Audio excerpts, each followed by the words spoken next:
What does atheism actually mean? If you look for an answer here on YouTube, you'll pretty much find the same one across the board. Atheism.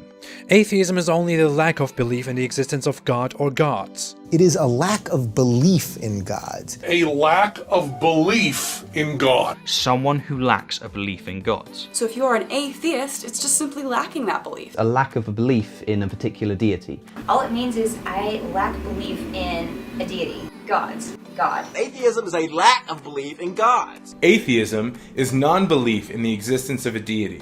It doesn't make assertions, and it doesn't in any way address knowledge. You'll find the same definition used by the activist organization American Atheists. But if you look at a general dictionary, you'll already see a significant departure from this definition. The friendliest dictionary to this definition is Oxford Dictionaries, whose definition is the first one to pop up on Google. Disbelief or lack of belief in the existence of God or gods. While it includes the definition of atheism as a lack of belief, it also expresses atheism as a disbelief in deities. Merriam-Webster likewise defines atheism as a lack of belief or a strong disbelief in the existence of a god or any gods, but also as the philosophical or religious position characterized by disbelief in the existence of a god or any gods. Keeping with this definition, Cambridge Dictionaries defines atheism as the belief that God does not exist. However, general dictionaries are not inerrant, and in this case have competing definitions. But if you look at specialized or technical dictionaries and encyclopedias, you'll typically see an even stronger difference in definition from the ones provided by popular atheist YouTubers and activist organizations. The Blackwell Dictionary of Philosophy says that atheism is the belief that God does not exist. The Cambridge Dictionary of Philosophy defines atheism as the view that there are no gods. A widely used sense denotes merely not believing in God and is consistent with agnosticism. A stricter sense denotes a belief that there is no God. This use has become the standard one, and standard it is. But Steve, don't you get it? In academic philosophy, atheism is defined as the belief that no gods exist. That's exactly right, Steve. In philosophy, the standard use of the word atheism is to express the proposition that no god or god exists. According to the Stanford Encyclopedia of Philosophy, perhaps the highest esteemed online philosophy encyclopedia today, the A in atheism must be understood as negation instead of absence, as not instead of without. Therefore, in philosophy at least, atheism should be construed as the proposition that God does not exist, or, more broadly, the proposition that there are no gods. By the way, this entry was written by Paul Draper, one of the foremost atheist philosophers in the world right now. And since it stands to reason that those who self-describe as an atheist get to define their own position. The Routledge Encyclopedia of Philosophy's entry on atheism, written by William Rowe, a renowned atheist metaphysician, defines atheism as the position that affirms the non-existence of God. It proposes positive disbelief rather than mere suspension of belief. The Internet Encyclopedia of Philosophy describes atheism as the view that there is no God. Again, another entry written by an atheist philosopher, Michael McCormick, that specializes in the philosophy of religion, specifically atheism. Atheists get to define their own position. Encyclopedia Britannica designates atheism as, in general, the critique and denial of metaphysical beliefs in God or spiritual beings, contrasting it to agnosticism, which here is defined as leaving open whether or not there is a God. Yet again, an entry written by a distinguished atheist philosopher and apologist, Kai Nielsen. The Oxford Companion to Philosophy defines atheism as ostensibly the doctrine that there is no God.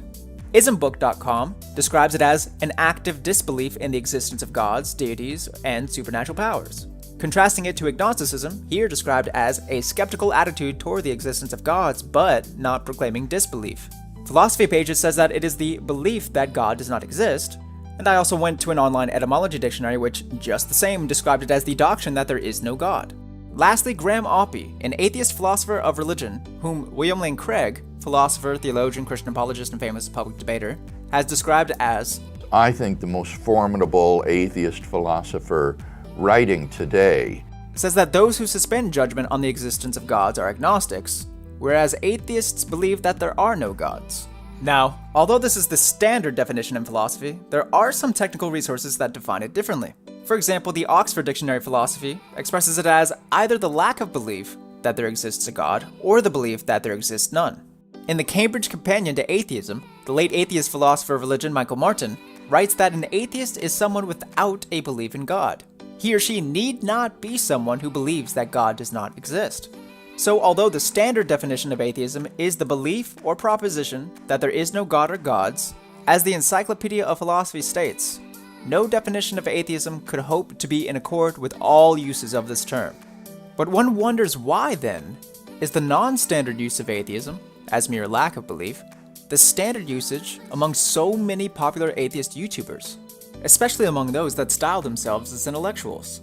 Some just seem to be genuinely unaware of the standard definition, while some others seem to be motivated by an avoidance of a burden of proof. Atheists don't inherently have a burden of proof. Capiche? Formally speaking, in logic, as a discipline of philosophy, any truth claim bears a burden of proof. Atheism, in its propositional expression of there existing no deities, is a truth claim. Thus, technically speaking, bears a burden of proof, just as does theism. Certainly in the context of a debate or intellectual sparring, it's much easier and far more comfortable to play the role of a mere judge of arguments, with no case of your own necessary to make. For this reason, in my experience, many atheists prefer to use the term to express a mere lack of belief, despite, when pressed further, actually believing that the proposition that no god or gods exist likely expresses a true proposition. Now, I love debate. I think it's great. However, in the context of an honest and trusting conversation about how both and all parties see the world and how they came to their respective worldviews, there need not exist this pressure to prove your position correct, or to prove another's wrong. When it's not a competition, there is no intellectual vulnerability, or prominent possibility of an unwanted paradigm shift.